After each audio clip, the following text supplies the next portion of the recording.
आज पूरे देश की नज़र बांकीपुर विधानसभा पर है। प्रशांत किशोर ने बाजी मार ली है। जिस तरह से उन्होंने देश को बता दिया है कि वो चुनाव लड़े, एक बार हारे, फिर हार करके अब दोबारा उन्होंने ये एक बार ये दिखा दिया है कि युवाओं का समर्थन या फिर एक अलग मुद्दा, स्ट्रेटेजी, उन्होंने क्या स्ट्रेटेजी में क्या बदलाव किया, इन सभी चीज़ों पे कैसे उन्होंने इस सीट को जीता है।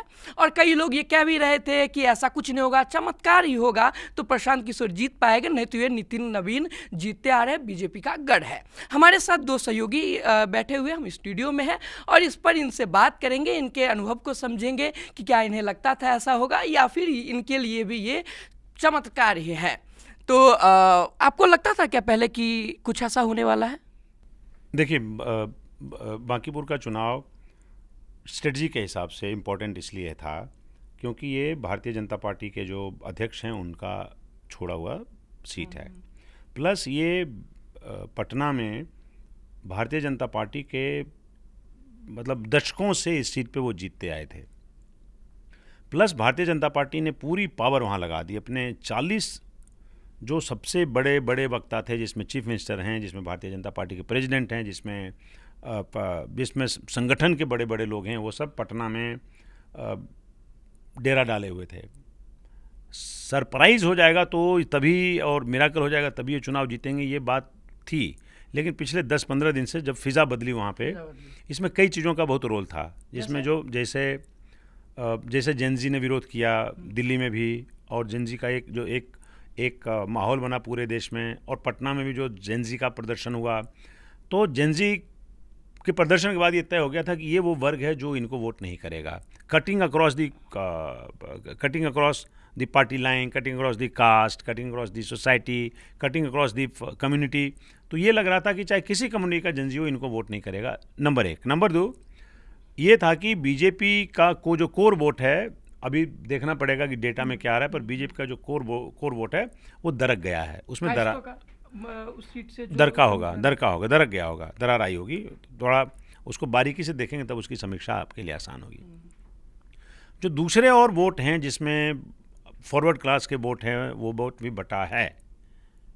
कुछ तो यूजीसी वाला कांड हुआ जो बीजेपी ने किया, उनको लेकर के, जिसमें ब्राह्मण हैं, जिसमें वहाँ के लोकल भूमिहार्स हैं, वो सब, और प्लस मुसलमानों का वोट इनकी तरफ आया होगा, ये देख के ऐसा लगता है। तो ये ऐतिहासिक चुनाव है उस लिहाज से। मैं इंटरप्ट करूंगा आपको कि लोग कह रहे हैं कि आरजेडी का भी वोट इन्होंने काटा है, मतलब इस साइड पलट गए कुछ लोग, ऐसा भी हुआ होगा। लोग तो कहते हैं कि अगर जो आरजेडी सपोर्टर है कोर, वो फिर किसी और को नहीं देते अपना वोट। नहीं, देखिए, उसमें मुसलमानों में कई जगह पिछले चुनाव में भी देखा गया कि जहाँ पे उनको लगा कि आरजेडी नहीं जीत रही है, वहाँ पे किसी दूसरे पार्टी को उन्होंने वोट किया। वो यहाँ भी हुआ होगा। मैंने अभी देखा नहीं है कि पोस्ट इलेक्शन के क्या ग्रेन्स हैं, वो ग्रेन्स को देखेगा तो आपको पता चलेगा, उसमें मुसलमानों में बंटवारा हुआ होगा। वहाँ पे वो जो खुदा बख्श लाइब्रेरी के आसपास का इलाका है, वो उसमें से एक चंक है जो आरजेडी को वोट करता था, तो आरजेडी को उसने वोट नहीं किया होगा। ऐसा समझ में देख के आपको आ सकता है। स्ट्रेटेजी बदला है उन्होंने इस बार, जैसे आप देख के लगता है कि जो देख के लगा कि बड़ी सभाएं नहीं की इन्होंने, ज़्यादा प्रचार प्रसार से बचे रहे। सोशल मीडिया से हाँ, पिछली बार जितना किया इनको लगा कि उसका कोई लाभ नहीं होता है, वो अल्टीमेटली उल्टा पड़ गया। तो हो सकता है उससे थोड़ा सा इन्होंने लर्निंग वैल्यूज़ लिया हो।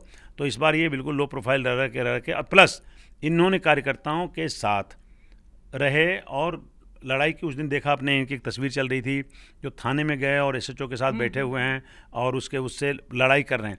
आपका कार्यकर्ता जब आपको ज़मीन पर उतर के लड़ते हुए देखता है तो उसमें एक नए तरह की ताकत आती है, नए तरह की स्ट्रेटजी आती है, हिम्मत आता है, साहस आता है लड़ने के लिए। मेरे ख्याल से इसमें वो काम आया होगा। आप क्या देखते हैं कि मतलब आप देख रहे हैं सुबह से, और क्या लगा है कि क्यों ऐसा, जंतर मंतर की बात हो रही थी, उसका प्रभाव पड़ा है, मतलब एक ही बार ऐसा क्यों हो गया कि लोगों को भी आश्चर्य लग रहा है कि कैसे जीत रहे हैं ये? किसी को अंदेशा तक नहीं था ऐसा होगा। शायद बिल्कुल इसका कोई अंदेशा भी नहीं था। लेकिन मुझे ऐसा लगता है कि जो सीजेपी प्रोटेस्ट हुआ है, उसने ना कहीं पीएम मोदी जी की जो छवि है, थोड़ा सा उसको डिमिनिश तो किया है, थोड़ा कम किया है, जिसकी वजह से अगर मैं देखूं तो यहाँ पर जो वोट ज़्यादा है वो प्रशांत किशोर के पास चला गया है, जैसा मुझे लग रहा है। एंड बीजेपी की पॉपुलैरिटी में भी एक कमी आई है। मतलब इनका कहना है कि जंतर मंतर का जो प्रोटेस्ट था इसका भी असर उस चुनाव पे पड़ा है।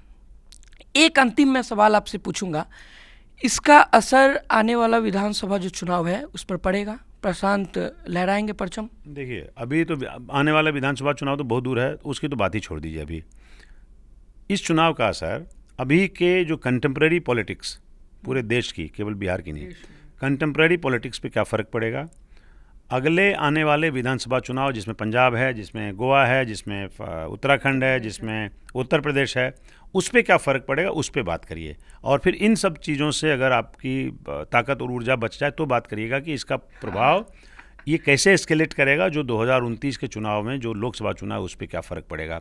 क्या भारतीय जनता पार्टी की ताकत इससे ज़्यादा, इससे उसमें एरोजन लगेगा क्या, इससे एरोजन होगा क्या, उसमें दरार पड़ेगी, दरकेगा, और दूसरी पार्टियों की हिम्मत बढ़ेगी और प्रशांत किशोर की इससे बखत बढ़ जाएगी। क्या प्रशांत किशोर की acceptability as a leader, as a strategist, Prashant Kishor की एक्सेप्टेबिलिटी बढ़ेगी? और क्या प्रशांत किशोर आगे चल के जो एक बार सपना देख रहे थे कि बीजेपी नॉन बीजेपी पार्टियों को एकजुट करने का एक फोर्स साबित हो सकते हैं? क्या अगर ऐसा होता है तो बांकीपुर का चुनाव एक नई परिपाटी तय करेगा।